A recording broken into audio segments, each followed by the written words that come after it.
E aí galera, beleza? Bem-vindos a mais um vídeo aqui no canal dos Ztubers e hoje é Ztubers Responde. Hoje, eu vou ser honesto, as perguntas me desafiaram demais, então eu quero que você, depois de assistir aqui, posta tudo. Faz um comentário aqui, fala resposta tal, não entendi. Ajuda a gente cada vez mais se comunicar da melhor forma com você. Aproveitando, já dá o like, depois ou antes, agora. Dá um like no vídeo para mais pessoas terem acesso a esse tipo de conteúdo e se inscreve no nosso canal também para toda vez que a gente lançar vídeo novo, você receber.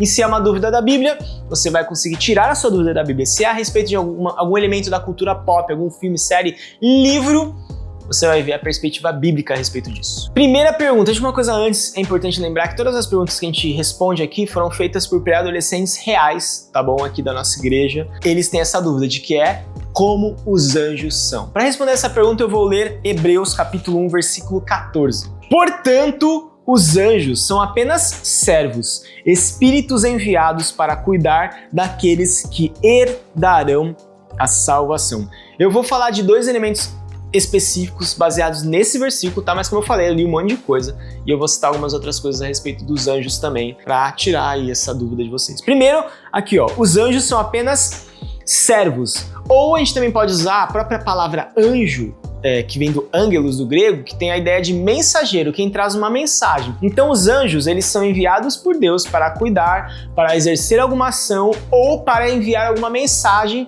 para alguém específico.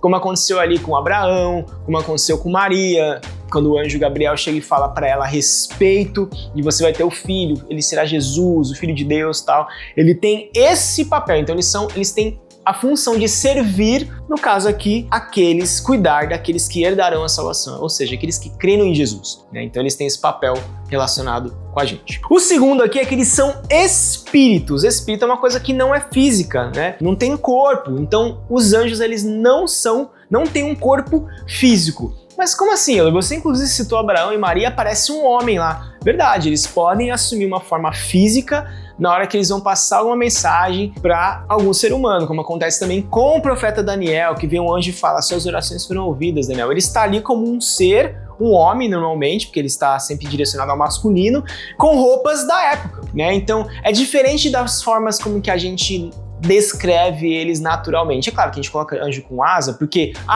e as visões dos profetas? Sim, na visão dos profetas, eles têm duas asas ou 6 asas, às vezes até um monte de olho no corpo. Mas o que é importante aqui eles são seres espirituais e em alguns momentos eles manifestam algo físico, se isso colabora com a mensagem que precisa ser passada deles para a humanidade. E eles têm personalidade, imortais e não se reproduzem como os seres humanos. Então Jesus fala isso, os anjos não se dão em casamento, então eles não têm filhos. Então, 3 curiosidades aí no final sobre como que os anjos são. Olha, relacionado ainda a anjo, mas no caso um anjo caído que se rebelou contra Deus, que é o diabo. Vamos lá, a pergunta diz o seguinte, a dúvida é, o diabo pode ter outras aparências assim como Deus?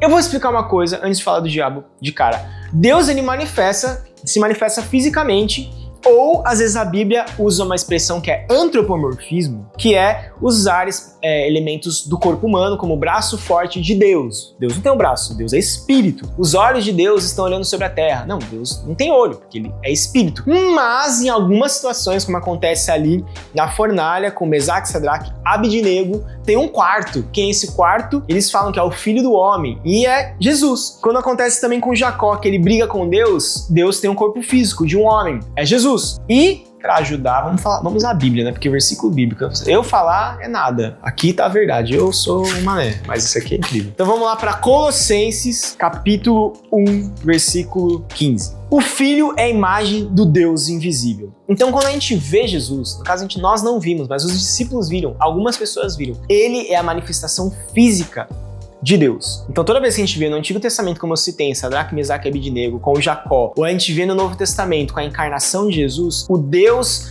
físico é a pessoa de Cristo Jesus. É o Filho, não é o Deus Pai, é o Filho sendo manifesto ali. Beleza, mas vamos falar do diabo, porque a pergunta era se o diabo consegue ter a aparência assim como Deus, uma aparência física. Não como Deus. Porque não é Deus, Deus é único, perfeito, incrível, a única imagem dele visível é Jesus. Agora o diabo, assim como os anjos, ele pode assumir alguma forma corpórea. A única referência que nós temos a isso é o Éden. Então ele se disfarça ali de serpente, da cobra, ele é descrito daquela forma ali na linguagem de Gênesis, então ele assume uma forma física para ter aquela conversa, para mentir, enfiar um monte de mentira na cabeça de Eva, então ele assumiu ali uma forma física da escolha dele. Ele pode fazer isso? Pode, porque ele tem poderes assim como os anjos têm, mas ele é extremamente inferior a Deus, porque Deus é único, ele é o único Deus verdadeiro. E o diabo se rebelou contra ele e um dia terá o seu julgamento. Próxima pergunta, vamos mudar um pouco, vamos falar sobre Jesus. A pergunta é, Jesus realizou milagres na infância? Interrogação. Olha, os registros que nós temos de Jesus é o seu nascimento, quando ele foge para o Egito, quando ele é apresentado ali no 8º dia, tal, no templo, e quando ele tem 12 anos, quando ele é um pré-adolescente, para vocês ficarem felizes.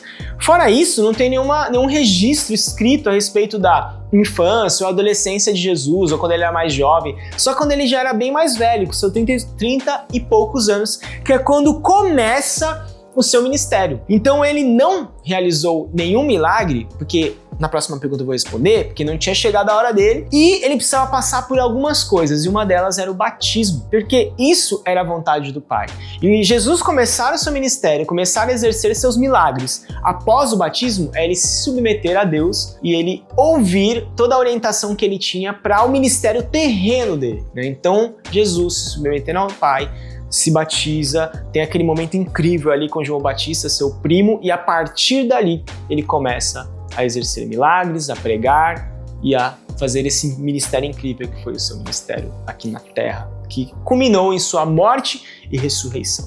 Mas um dia ele vai voltar, a gente vai celebrar com ele milhares de anos juntos, uma eternidade, na verdade. A próxima que tem relação fala sobre milagre também, mas a pergunta é, qual foi o primeiro milagre de Jesus? Lembrando, aconteceu após o batismo, e uma curiosidade para vocês, após ele chamar os primeiros discípulos dele também, que eram André, Felipe e Pedro, né? Inclusive Pedro, ele se torna discípulo porque André chama ele, apresenta Jesus, tal. Assiste The Chosen, que tá representado de um jeito bem legal como isso aconteceu. Aí acontece o que está descrito em João, capítulo 2, versículo de 1 a 12, mas não vou ler tudo não, tá? Vou ler só os primeiros versículos. 3 dias depois disso que eu acabei de falar, dos discípulos, batismo, houve uma festa de casamento no povoado de Caná da Galileia.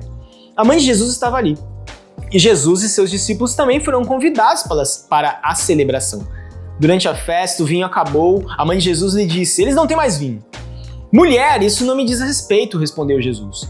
Minha hora ainda não chegou. Então tá vendo aqui? Jesus ele tem poder para mudar essa situação. Mas ele disse, a minha hora ainda não chegou. Sua mãe, porém, disse aos empregados, façam tudo o que ele mandar. Daí separaram um monte de pote, tal, botaram água e Jesus, ele faz o seu primeiro milagre, que é transformar água em vinho. E uma das coisas que eu acho mais interessante desse cenário aqui, é essa dinâmica entre Jesus e sua mãe. E, obviamente, Jesus, ele se submete a Deus, ele submeteu a mãe terrena ali, a mãe falou, vai fazer e já era. Ele era um filho obediente, com certeza. Eu não queria nem ser irmão de Jesus, porque devia ser muito difícil, porque ele devia fazer tudo certinho, e eu, com certeza, não faço tudo certinho. Mas, nesse momento, ele sabia que ali era o start do seu ministério, porque ia ser importante para os seus discípulos e para aquela família também. E aí ele vem e transforma aquela água em vinho. E é muito louco porque na história, chega no final, a galera bebe e fala, nossa, normalmente no final da festa, o pior vinho é servido, vocês serviram o melhor. Então olha como Jesus é incrível, porque ele faz o melhor vinho que aquelas pessoas já tomaram. E uma curiosidade também, eu acho muito interessante que o The Chosen, ele faz essa cena, é o momento em que Tomé decide seguir Jesus e se tornar um discípulo. É isso, galera, foram as nossas respostas para as perguntas que os nossos pré-adolescentes tiveram. E aí, o que você achou? Foi satisfatório? Você tem alguma pergunta, alguma dúvida que você gostaria que nós respondêssemos? Então comenta aqui embaixo para que a gente possa tirar as suas dúvidas baseado na Bíblia, para que todos nós possamos conhecer um pouco mais de Jesus, um pouco mais da sua palavra.